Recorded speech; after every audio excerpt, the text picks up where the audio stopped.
आजकल दुनिया भर में जो भी चल रहा है, ईरान में संघर्ष और भी बहुत कुछ जो सुर्खियों में है, क्या हो अगर इन सब के पीछे की वजह वो ना हो जो हमें बताई जा रही है। आज हम एक ऐसी थ्योरी पर बात करने वाले हैं जो इन सब घटनाओं को एक बहुत बड़े आर्थिक खेल से जोड़ती है। तो सवाल ये है, क्या ये जो जंगें हो रही हैं, ये सच में जमीन के लिए हैं या फिर ये कर्ज के लिए हैं? जरा सोचिए, क्या पर्दे के पीछे ये जो जियोपॉलिटिकल खींचतान चल रही है, ये सिर्फ वही है जो हमें दिख रही है, या इसका असली मकसद कुछ और ही है? मतलब कोई ऐसा छिपा हुआ आर्थिक प्लान जो हमारी नजरों से बिल्कुल दूर है। तो चलिए इस थ्योरी को जरा गहराई से समझते हैं। हम एक एक करके परतें खोलेंगे और देखेंगे कि ये नजरिया क्या समझाने की कोशिश कर रहा है, कि हाल की घटनाओं के पीछे का असली क्यों क्या हो सकता है। एक बात पहले ही साफ कर दूं, ये सिर्फ एक थ्योरी है, ये साबित नहीं हुई है, पर हाँ, ये सोचने पर मजबूर जरूर करती है। और देखिए, ये विचार हमारा नहीं है, ये बात ईस्टर्न इकोनॉमिक फोरम में कुछ रूसी जियोपॉलिटिकल एक्सपर्ट्स ने कही थी। उन्होंने ही ये कहा कि ये एक योजना है राष्ट्रीय ऋण से छुटकारा पाने की। हमारा काम बस इन सभी बिखरे हुए टुकड़ों को आपके सामने रखना है ताकि हम सब मिलकर इस पूरी तस्वीर को समझ सकें। तो इस पूरी थियरी का, इस पूरे तर्क का जो केंद्र है ना, वो है अमेरिका का राष्ट्रीय कर्ज। एक ऐसी रकम जिसके बारे में सोचकर भी दिमाग घूम जाए और जिसे पुराने तरीकों से चुकाना लगभग नामुमकिन है। ये है वो नंबर, $37 ट्रिलियन। जरा इस नंबर को देखिए। ये सिर्फ एक आंकड़ा नहीं है, ये अमेरिकी अर्थव्यवस्था के लिए, और सिर्फ उसके लिए ही नहीं बल्कि पूरी दुनिया के फाइनेंशियल सिस्टम के लिए एक टिक टिक करते हुए टाइम बम जैसा है। तो अब सवाल ये है कि इस कर्ज को चुकाएं कैसे? देखिए, जो पुराने तरीके हैं वो तो काम कर नहीं रहे। सरकार ने अपने खर्च कम करने की कोशिश की, लेकिन उससे कोई खास फर्क पड़ा नहीं। टैक्स और टैरिफ भी बढ़ाए, पर उससे भी इतनी आमदनी नहीं हुई। कर्ज इतना बड़ा है कि ये सब ऊंट के मुंह में जीरे जैसा है। और अगर इस प्रॉब्लम का कोई हल नहीं निकला तो नतीजा क्या होगा? देखिए, ब्याज लगता रहेगा और ये कर्ज का पहाड़ और भी ऊंचा होता जाएगा।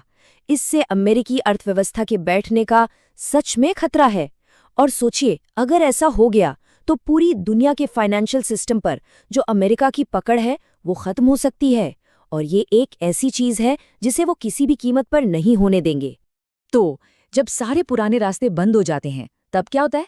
यहीं पर यह थ्योरी एक तीसरा और कह सकते हैं कि एक बहुत ही दहाड़ता रास्ता सामने रखती है। एक ऐसा तरीका जो कर्ज चुकाने के इस खेल के सारे नियम ही बदल कर रख दे। इस प्लान का जो सीक्रेट है वो है डेट डिवैल्यूएशन, यानी ऋण का अवमूल्यन। इसका मतलब ये है कि कर्ज की रकम को हाथ भी नहीं लगाना, बल्कि जिस पैसे में, जिस करेंसी में वो कर्ज चुकाना है, उसी की कीमत गिरा दो। चलिए इसको एक बहुत ही आसान से उदाहरण से समझते हैं। मान लीजिए आपने $100 उधार लिए। आज $100 में 10 किलो चावल आते हैं, तो मतलब असल में आपका कर्ज कितना हुआ? 10 किलो चावल के बराबर है ना? अब जरा सोचिए, कुछ टाइम बाद जब आप वो $100 वापस करने गए तो महंगाई की वजह से अब $100 में सिर्फ 5 किलो चावल आ रहे हैं। आपने लिए तो $100 थे, चुका भी $100 ही रहे हैं, लेकिन असल में आपने कर्ज का सिर्फ आधा ही मूल्य चुकाया है। समझे? इसी को कहते हैं कर्ज का डिवैल्यूएशन। डॉलर तो वही है, पर उसकी वैल्यू, उसकी कीमत आधी हो गई। तो इस थ्योरी को मानने वालों का कहना है कि इसी सिंपल से आइडिया का इस्तेमाल दुनिया की सबसे बड़ी फाइनेंशियल चोरी के लिए किया जा रहा है। एक ऐसा प्लान जिसे कथित तौर पर 6 स्टेप्स में पूरा किया जा रहा है। तो चलिए देखते हैं ये 6 स्टेप्स हैं क्या।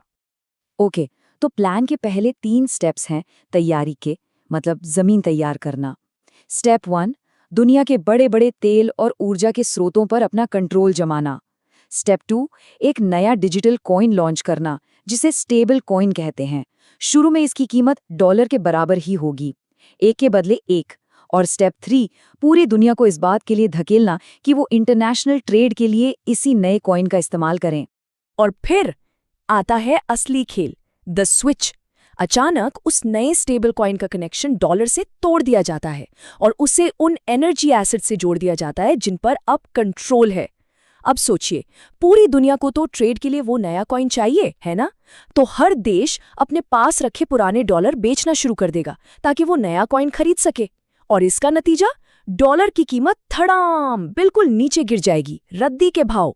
और फिर जब डॉलर की कोई कीमत नहीं रह जाएगी, तब अमेरिका अपने नए कीमती स्टेबल कॉइन से उन बेकार हो चुके डॉलर्स को खरीदेगा और अपना 37 ट्रिलियन डॉलर का कर्ज समझे कि लगभग मुफ्त में चुका देगा।